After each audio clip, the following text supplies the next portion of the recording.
Hey there, my name is Ryan. In this video, we are going to be reviewing the game Imhotep, or Imhotep, however you want to say it. And we're going to start out with just a short explanation of how the game works. If you already know how to do that, feel free to look at the chapters down below and skip ahead to the review. Throughout the game, you're going to be contributing to building these 4 sites: the pyramids, temple, burial chamber, and obelisk. Now, at the beginning of every round, you'll flip over a card, which will determine which boats will be in play for that round. So in this round, we will have a 3, a 3, a 2, and a 1. I have bricks seen out here for 2 players. In this case, a white player and a brown player. Each turn, you'll simply perform one of 3 actions.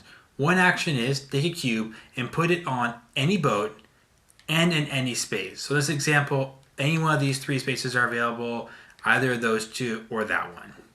The second action is if the boat is full or has the number of bricks designated by this little symbol right here, you may sail the boat. Now let's say the player taken a few rounds and they place bricks onto the boats like this. On the brown's turn, he could choose, instead of putting a brick on a boat, he could choose to sail a boat to any one of these 5 locations. And also he may sail any boat that's available. This boat is not available because there's not at least 2 bricks on it. This boat he can sail. There's one of his opponents and one of his bricks on it. Also, this boat can be sailed, and he can even sail this boat that doesn't even have one of his bricks on it. Now, when a player chooses to sail a boat, they take the boat forward and literally hook it up to one of these 5 sites here by putting it into this little shape here. Once it goes here, another boat cannot visit this site for the rest of the round. So let's say he sails here. The white boat in the front comes off first. We'll go here. We'll talk about this in a moment. And the brown cube will go there. Let's say on white's turn, he chooses to sail, and he chooses to sail his boat here to the pyramids. This boat would then come off here. Well, now on the brown's turn, they could choose to sail a boat. They have no cubes left, so no more bricks can go on there. So they also may take the third action, which is simply gain 3 more cubes and put them on your sled.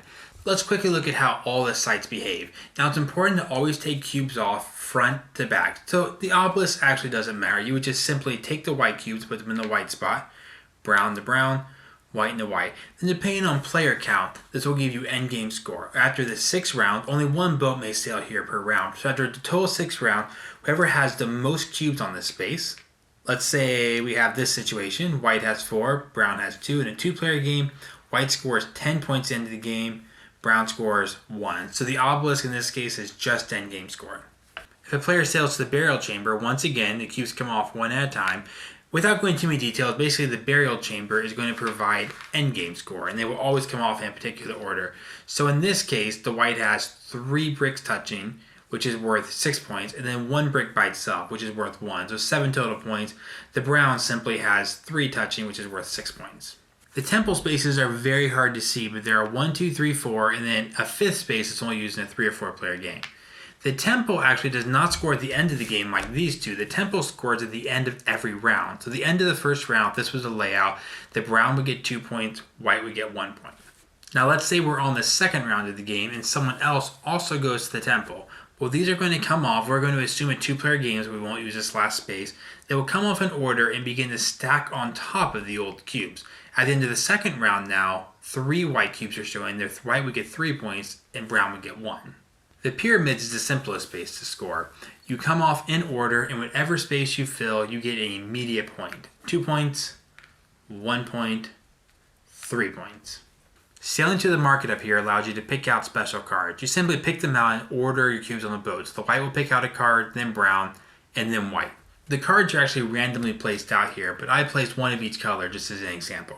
The blue cards will give you a special ability in place of your standard action. In this case, place a stone and sail a ship. The green cards always provide endgame score, gain 1 point per 3 stones in the burial chamber. The statues are also endgame score, and they work by collecting other statues. So in this case, 1 statue is worth 1 point. If over several rounds you acquire 5 statues is worth 15 points at the end of the game. And then all the reds basically do the same thing. They say immediately place 1 stone in somewhere. In this case, place 1 stone in the burial chamber. Just to mention 2 more things really quick, you'll be keeping track of score on this here, probably off to the side. And again, something like the pyramid, score immediately. If you'll get points, you'll immediately move up. Temple, end of the round. Every round you'll move your people up. Burial chamber and obelisk, you wait till the end of all 6 rounds and calculate all the scores at once. And finally, each of these tiles also have a B side you can play with. After you do the A side, you're used to that. If you want to, you don't have to. A side's great, but you can flip each one of these over, and there's a different way each one of them scores. The obelisk no longer endgame score, but when you get your third tile, you immediately get 10 points. The next person gets their third tile, you immediately get 9 points. So each of these will change as you flip them over to their other side. So let's start off here with a few things I think work really well. First of all, the cubes are kind of fun. They're big, they're fun to kind of move around. One of the biggest appeals of the game, I think, is actually just looking at the board, watching the pyramids get built, watching the temple get built. Like the different layout of each of these tiles is pretty cool. And another thing I think they did a really good job of is the components of these tiles are cool. They could have just given us the A side. Like I showed you a second ago, they also included a B side for replayability. You know, I played the basic A side 5, 6, 7 times, really liked it. Then I finally started mixing in the B side. It's just that little twist. Like this one in particular, the obelisk is probably the most boring of all the A tiles. The B side just changes that, so now the obelisk is interesting. So each one of the 5 spaces has another side of the tile you can flip over, and just adds a lot to that replayability of the game. And also, as you probably can tell from the review, the gameplay is really clean. On your turn, you just do one thing. Your turn's over. I love that about a game. It has good strategy, but it's not the type of game you'd want to play for an hour and a half. It's not that kind of deep strategy game. So it's nice. Gameplay is quick. As far as flaws, there's not really one. If I had to change one component thing about the game, it would be this. This is fairly small. I mean, the box is huge. They could, well, medium, but big enough. They could have much bigger scoring track in there. It wouldn't have been near as easy to bump and mess with the scores as you go through the game. If you lose track of where you're at, there's no going back. Okay, so now into things I personally like about the game. Now there's going to be a lot because I like this game. Spoiler alert for the ending. I think this game is great. It's one of my favorite games to teach if I need just something like a little on the shorter side. That would be a good experience, but there's actually a game. There's actually a good game in here. In that sense, it's kind of like a classic strategy game. It has all this stuff on the surface, like you're building the pyramid, you're building the temple, but it's very classic in the sense of like there's not that many different things you can do. The decisions are limited, but they're really good decisions. Like at first, it seems like it's a great idea to sail other people's boats, and you're like, haha, I sent you to the obelisk, I sent you to the temple, you didn't want to go there.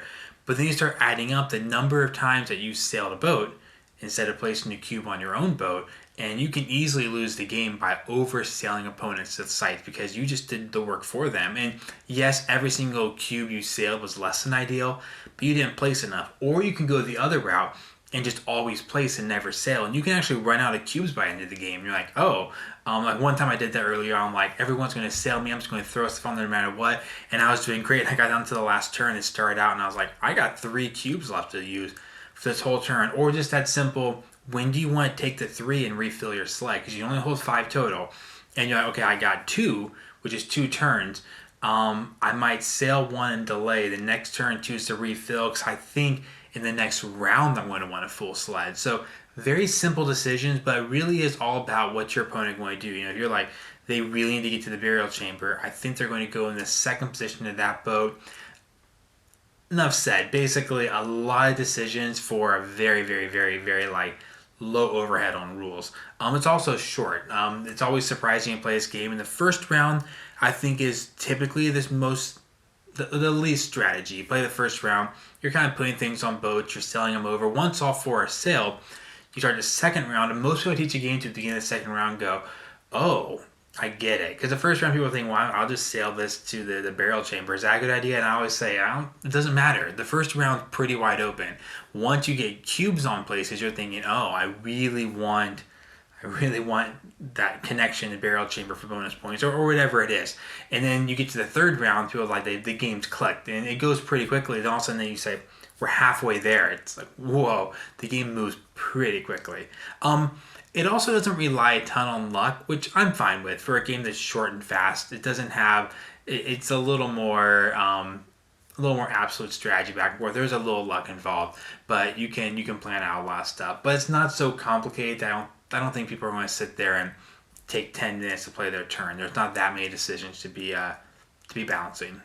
Now, things I don't like, not much. I pretty much love this game, but this is going to seem a little petty, but it's true. It comes in this big box, I think, to justify the price of it, because This is the largest component. So you have a box this size that it didn't need to be. It could have been in a much smaller box. Small gripe, but sometimes you open a box and you're like, this is going to take up a good chunk on my shelf. And then you open the components. There's even an insert in the box which just closes the box. The box is square, then the insert brings it all into a smaller square, just saying, hey, you didn't need a box this big. We gotcha.